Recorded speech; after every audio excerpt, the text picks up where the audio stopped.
Hey everybody and welcome to the channel. Today I want to talk about some underappreciated guitarists that I really like. And since this is my list, you might disagree, and the best way to disagree is to let me know who you think are underappreciated guitarists, and you can do that down below in the comments section and I will probably see all of your comments. I think the main reason to why a lot of these guitar players are underrated or underappreciated is because they have a certain role in the band, and that is not being the lead guitarist. Except the first one that I want to talk about, and that is Nick Valencia from The Strokes.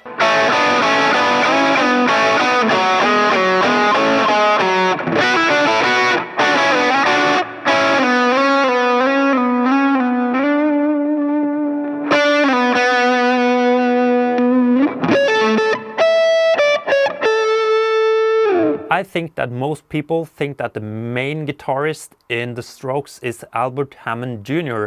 and he is also a really cool player. He has a really cool style, cool image all in all, but I don't think a lot of people have noticed Nick Valencia for some reason. He is a great player, he has great tone, his lead style is very different from a lot of other lead players. I think it's also worth mentioning that the dynamics between the two guitarists in The Strokes is so good. It's a lot of contrast there. You have the Strat with a more clean sound, and then you have Nick's sound, which is a lot more saturated, and he often uses P90s or humbuckers. So there's a lot of contrast between those two.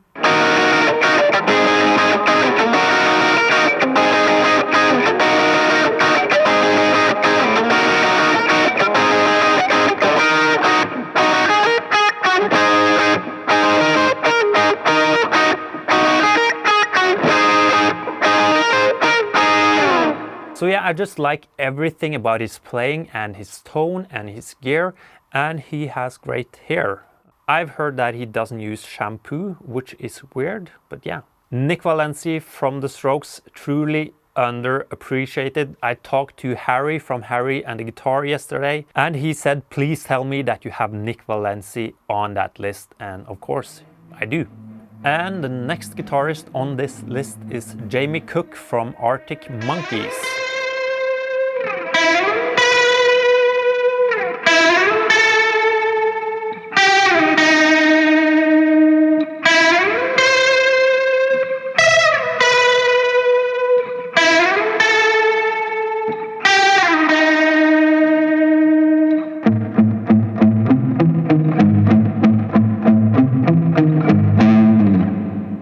And of course, I don't know how this band works when they are writing material and they are recording, but I'm sort of imagining that they are making the riff stuff and the song, making the structure of the song, and then they say, Jamie, do your thing, finish up this painting. And that is what I think he's so good at, making just small parts, interesting parts, using effects in a really good way. Again, I think we're seeing a big contrast between the two guitarists. Like one is very dry and staccato, and then you have Jamie, which has more texture and reverb and all that stuff, and it blends really well together and makes the song better. And the next guitarist on this list really reminds me of all of the things that I said about Jamie Cook, and that is Matthew Followill from Kings of Leon.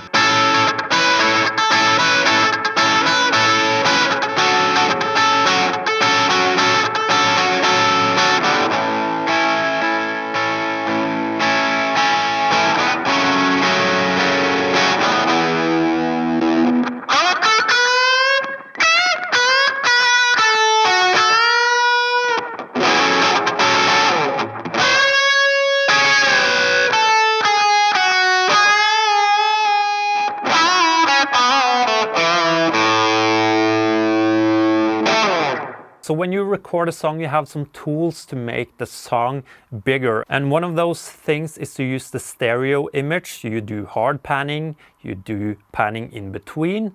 But I think Matthew is really good at building at this dimension. And that is by using reverb to create depth in a mix or in a song. A lot of the riffs from Kings of Leon are often super easy. They are like supporting the song a lot, and Caleb's playing is often those riffs. And then you sort of have Matthew Followill backing everything with different sounds and soundscapes, and just really good counterparts to those easy riffs. And I also think he's a fan of Thin Lizzy, which is a very good thing in my book. Okay, so next on the list we have one of my all-time favorites, and that's Bill Kelliher from Mastodon.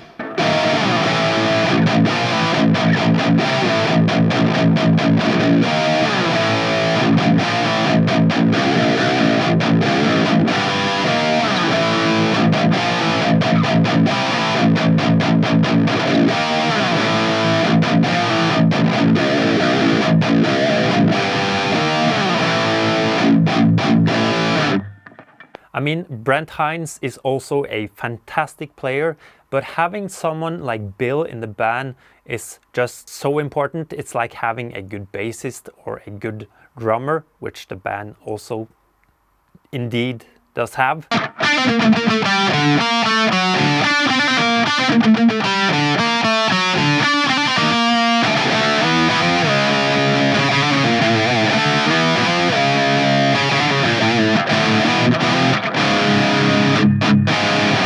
But yeah, he's just like steady as a rock. His tone is massive and so good, and his playing is just like effortless. I think it's so fun to watch him play. I also think he makes amazing riffs, and yeah, Bill. I would like to say Bill for president. Yeah.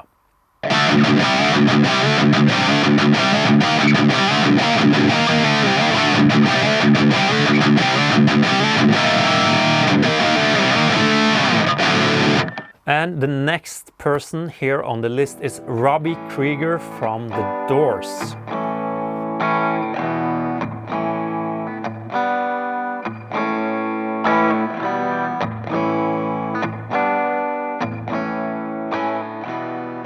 You know, when I was a younger guitar player, I had some troubles connecting with Jimi Hendrix, Eric Clapton, all the classic guitar players. I do like Jimi Hendrix now, so don't say anything in the comment section.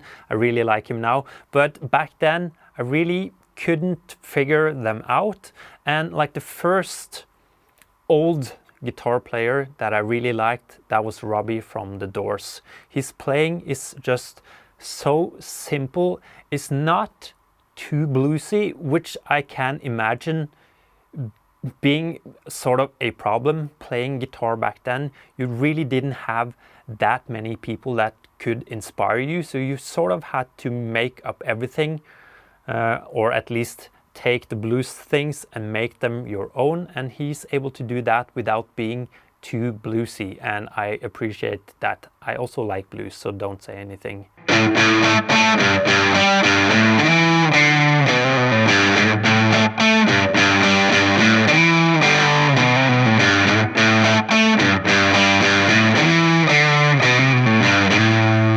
Yeah, I think he's so good at supporting the songs, not taking up too much space, just playing the exact amount that the song needs, and he's one of the best doing that, I think. And the last one is the biggest one on this list for sure, and that's Malcolm Young from AC/DC.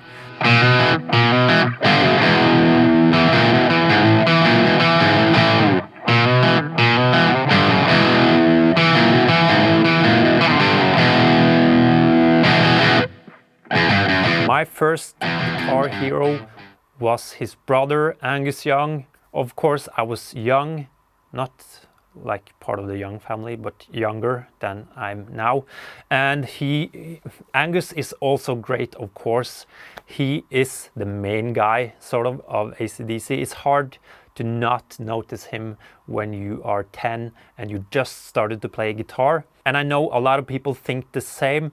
You start to notice this even smaller guy in the background who's just so steady. He has great tone and he's so extremely grounded on the stage that it's almost scary.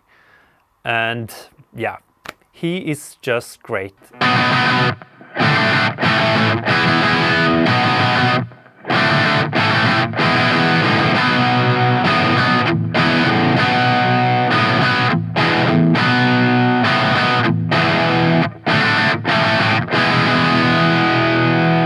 Yeah, he was just amazing, and I almost find it hard to describe why. But yeah, I take my hat off for Malcolm. And I remember when he died a few years back, that was like the first time that I really got sad when a non-family person passed away. So yeah, Malcolm, he was the best.